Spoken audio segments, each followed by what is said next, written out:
Hey friends, it's Neil here from Midwinter. Hope everyone's keeping well, and especially in these crazy times during lockdown. I haven't been outside, so I don't need to wear a mask because I've been inside mixing tracks. But I hope everyone out there is doing all the right things and staying safe. So what I thought I might do today, a little bit different. I wanted to take a record of what we've been through for historical purposes, so I know what I've put into the signal chain behind each of the different recordings. And a lot of what I'm about to talk through has actually had a bit of a long and involved story and series of experimentation behind it. So it's really for myself for historical records and purposes, but I thought it might be fun to share as well. So today I'm going to be going through the approach and the different methods that we've used to actually put together the different bass sounds that are going to be happening on the new Midwinter album. A lot of this was recorded quite some time ago, and as I said, there's been a lot of series of steps of experimentation, mucking around with different gear to try and really nail the different tones that we wanted to get.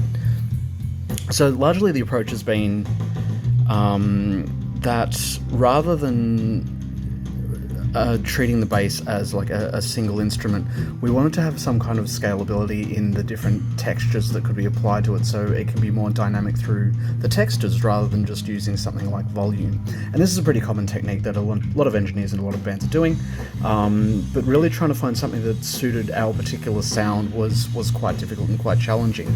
So we've ended up having 4 different bass sounds, if you like, that are stacked on top of each other at various times through the songs to give different depth or different textures or different characters. So I'll talk through what each of those different 4 sounds are now. So the first thing we had to do was take the bass tracks. So these were recorded through a DI into an Avalon V5 preamp, so very, very clean style of preamp. And that's what I've got here today. You'll see there's 2 bass tracks. So the first one was a Warwick that Joel was playing through. The second was a fretless Ibanez that's also in the middle break of this particular song. Both of those instruments and both of those DI tracks are getting the exact same treatment. So let's have a look at the first thing we've got here. So how I've started to prepare the DI is firstly putting it through the original WAV file through Melodyne. This is something that has kind of evolved as a bit of a standard practice for me for corrective purposes. So if there are any kind of like weird resonant tunings that are ringing out or they're clashing against the guitar in any way, shape or form, then we can have control of those here in Melodyne and adjust the different frequencies before we're sending it into the amp. So trying to be proactive in correcting the different things before it's reamped rather than afterwards. I don't think there's actually too much Melodyne stuff happening in this session, by memory. The second thing is a plugin called WaveRider TG, and what this guy does is it takes a bit of tweaking, but you can set a particular threshold, and what it does is writes automation data for your signal, so that if the signal goes above a certain threshold, then the plugin will actually write the automation data that you can see here, to actually duck and pull down the levels of the signal. And this is better than compression because you're not losing any of the different transient or the attack, so it's literally just pulling down the volume of the notes that are too loud, and that is preferable to compression in this instance. So a little bit more of a flatter performance, because as we said, we don't mind reamping a flatter performance because we're going to be adding dynamics later through layering our different textures. So the next guy I've got here on the DI is it's a subharmonic frequency generator from Brainworks BX subfilter, and what this thing is doing is creating a little bit more girth and roundness at any designated frequency. I've chosen 65 Hz here because that's the fundamental frequency of the note C, which is a lot of what the Midwinter stuff is recorded in. So that's adding a little bit more girth and depth to that DI track before it's getting sent to the amp. Alright, so that's what's in our DI chain. That's then getting sent out through a line through the Presonus 192 there, before hitting this guy, which is It's an LA2A style opto compressor. It's got a tube in it, so you know, it does what opto tube compressors are supposed to do. This particular clone's made by Golden Age Projects, and I really like it. So the signal's coming out from our treated DI track, going into that, and as you can see that we're knocking off about 2.5 to 3 dB just off the start of the stronger notes that are coming through there. Again, retaining the attack and the transients, but it's just going to act to kind of fatten up and level a little bit of the performance a little bit more. That's going into a reamp box before being sent to the amp in here. So our amp today is an Ampeg SVT3 Pro. The graphic equalizer on this isn't engaged. I do have the bright switch, the high and the low switches engaged on it. The 20 dB pad is currently on. I wouldn't normally record with that on, but it's the only way that you'd be able to hear me, because I would record much louder than what it currently is playing at. So we can see the settings there. Gain, bass and the mids are all on about 10 o'clock, so I've rolled off the bass a little bit there.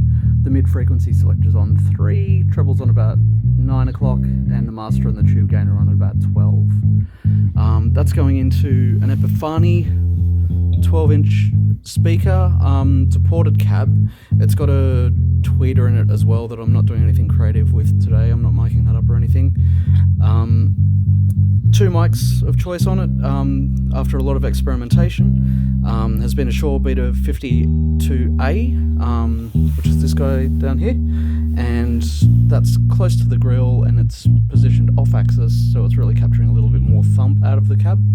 And then this guy here on the top is a Sennheiser MD421N vintage mic from the 70s, and it's pointing straight at the center of the dome of the speaker, so it's capturing a little bit more of the brighter stuff that's coming through.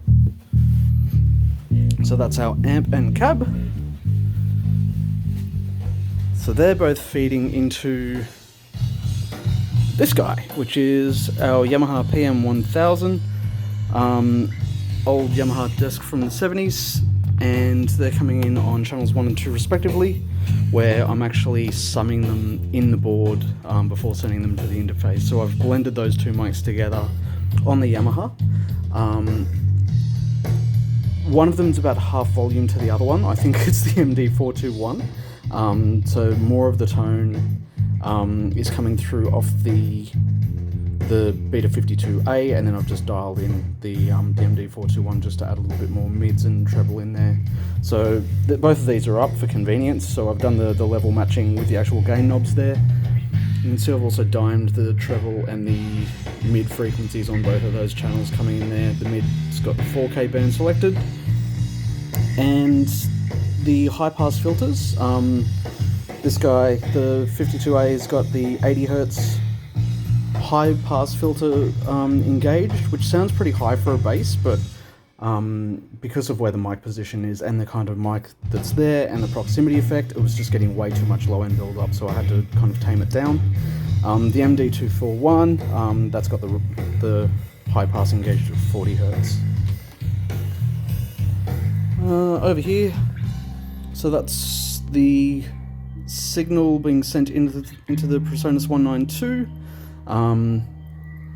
So it looks to be about 3/4 of the way up, but it's just enough so it's not peaking when it's hitting the interface.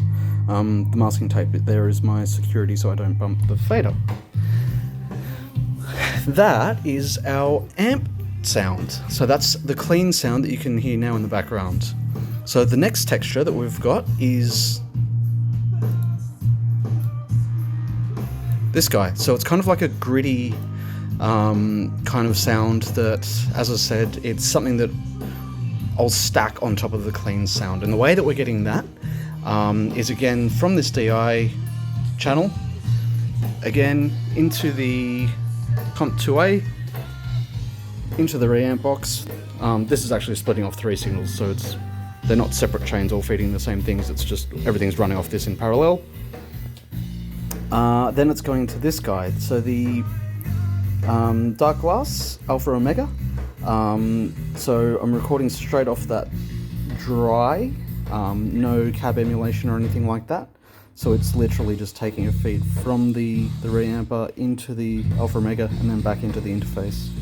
And the settings there for my own reference, so the blend and level dime, drive on about 9 o'clock, siding with the alpha side of the distortion. Bass is quite rolled off, mids at about 12 o'clock, and the treble's almost cranked full bore. These both pedals, I'll talk about the B7K Ultra in a moment, both of these have had a lot of time tweaking on the different frequencies to make sure that when we're stacking the different bass signals on top of each other that they are doing complementary things.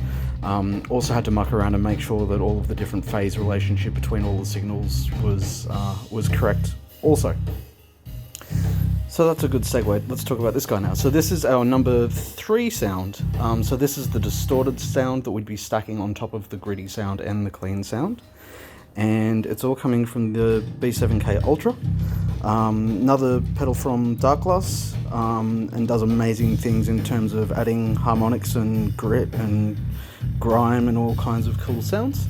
That's also been recorded straight dry out of the pedal into the interface. There's no cab emulation or anything like that going on with that guy. So both of these guys recording in parallel back into the interface. Right, and then signal number 4, bass sound number 4 is software. So after our DI chain here, you can see I'm sending this out, and I'm sending it into Guitar Rig. And what we've got here is, there's actually, within Guitar Rig, it's been split into 2 different channels. So there's a split on the A side and then the B side, and they're both doing different forms of processing. So one's involving a little bit more of a harmonic synthesizer, so it's getting some really gnarly resonance frequencies to come out.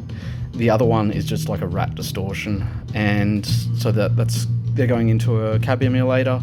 And then the split mix on the bottom, I've got it heavily weighted towards the B side, which is the rat side, but when it's actually been recorded back into the interface, you can see here I've managed to get the levels quite consistent. So the intent is that whilst there's still a lot of blending going towards the B side of the position, the signals are coming through both leveled, and they add this really, really rich, deep, fuzzy stereo effect when they're stacked on top of everything else, which is what I'll give you a listen to now. So I'll turn up the volume a little bit. So what you can hear now is just the clean bass sound. I'll lose some drums. So that's our clean sound, which is just the mic'd cab. That's with the Alpha Omega, so that's adding a little bit of grit. So you can hear that there.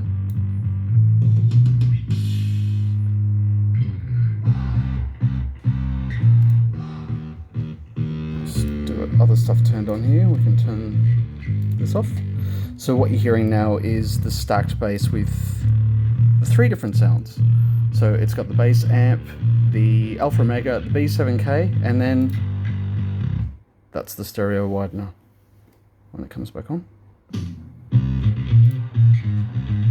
So stereo widener off,